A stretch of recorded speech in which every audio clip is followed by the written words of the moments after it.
سلام به دوستان و اعضای سایت جزیره سخت افزار.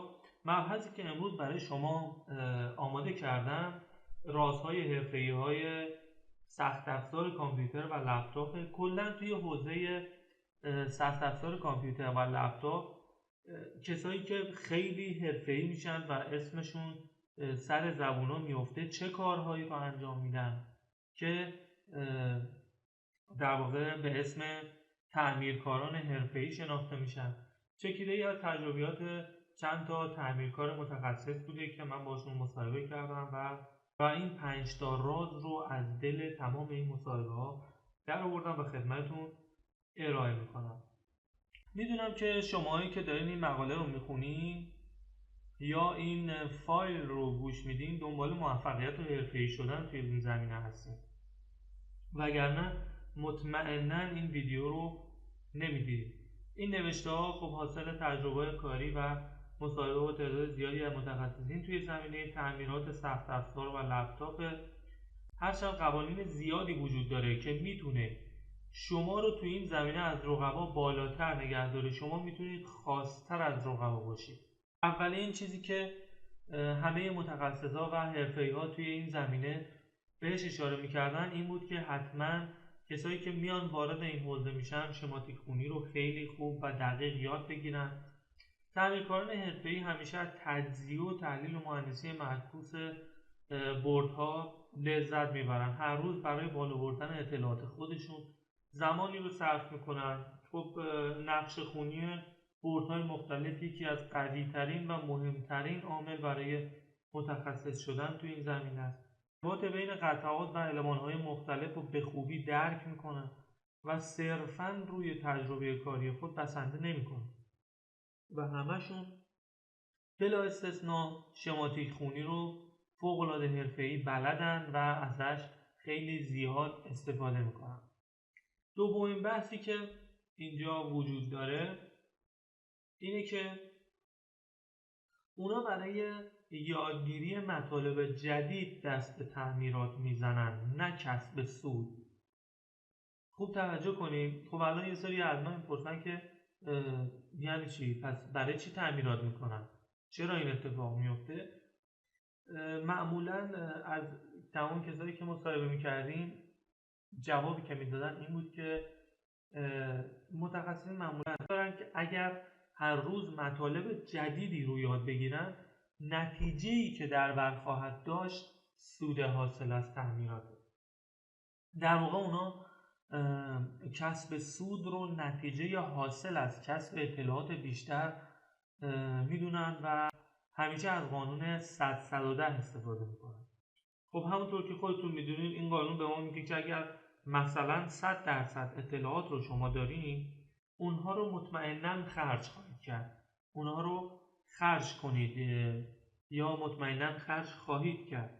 در نتیجه تمام هم‌صنفی‌های شما هم همون 100% اطلاعات رو خواهند داشت. بعد برای اینکه شما بخواید از رقبا بیشتر باشید مجبورید که بیاید 10% اطلاعات جدید به خودتون اضافه کنید. زمانی که 10% اضافه میکنید یعنی در واقع باید بشین 110% که از رقیباتون 10% بیشتر باشین. حالا باز این 10% هم اگر تبادل کنید یا منتقل کنید باز هم توی جایگاه 100% قبلی خودتون هستید و باز در نتیجه باید بیاید 10% اطلاعات جدید کسب کنید و همین روند رو ادامه بدید. مطمئن باشید که اطلاعات به هیچ عنوان تموم نمیشن و هر روز دارن آپدیت میشن. تنها کاری که شما باید انجام بدید اینه که هر روز خودتون رو آپدیت نگه دارید و تا بتونید اون 10% رو از رقیباتون بالاتر باشید. سومین پارامتری که بهش خیلی تاکید داشتن این بود که تسلیم نشین به هیچ عنوان. خب متاسفانه طی چند سال تجربه کاری ارتباط با افراد و تعمیرکارای زیادی به وفور میدیدم که یه سری از اونها خیلی راحت بعضی از دستگاه‌ها رو بدون بررسی دقیق‌تر غیر قابل تعمیر اعلام می‌کردن و فقط تمرکز روی دستگاه با ایرادای ناچیز بود. خب اما در برخورد با متخصصین و تعمیرکارهای حرفه‌ای می‌بینم که به شدت اصرار دارن که دستگاه رو تعمیر کنن، هرچند با مشکلات زیادی مواجه می‌شدن و وقتی از اونها می‌پرسیدن که چرا اینقدر اصرار می‌کنید که اینو تعمیرش کنید، میگفتن که اگر من یک بار، فقط این بار کل وقتم رو برای این دستگاه بذارم و به نتیجه برسم، اولا اطلاعاتم نسبت به این دستگاه بیشتر میشه، دوما اگه دفعه بعد با همین مشکل مواجه بشم در عرض 30 ثانیه تعمیرش میکنم. خب خیلی جواب منطقی و قانع کننده ای بود. من خودم خیلی زیاد این کار رو انجام دادم و به هیچ عنوان دستگاهی رو سعی میکنم که غیر قابل تعمیر اعلام نکنم به هیچ عنوان. پارامتر بعدی که خیلی از متخصصا و حرفه‌ای‌ها به اون اشاره می‌کردن اینه که همیشه در سایت‌های خارجی و منابع مختلف جستجو کنیم و یک سری ایرادها رو حتما برطرف کنیم. میگه که متخصصین برای اینکه خودشون رو بروز کنن هر روز به سایت‌های خارجی و منابع مختلف سرکشی می‌کنن، مشکلات خودشون رو مطرح می‌کنن و در نهایت به نتیجه میرسن. اونا همیشه برای به دست آوردن مطالب و مقالات جدید پول خرج میکنن، پول پرداخت میکنن و به نوعی مقالاتی که هر کس جرأت پرداخت مبلغش رو ندارن از اونا استفاده میکنن.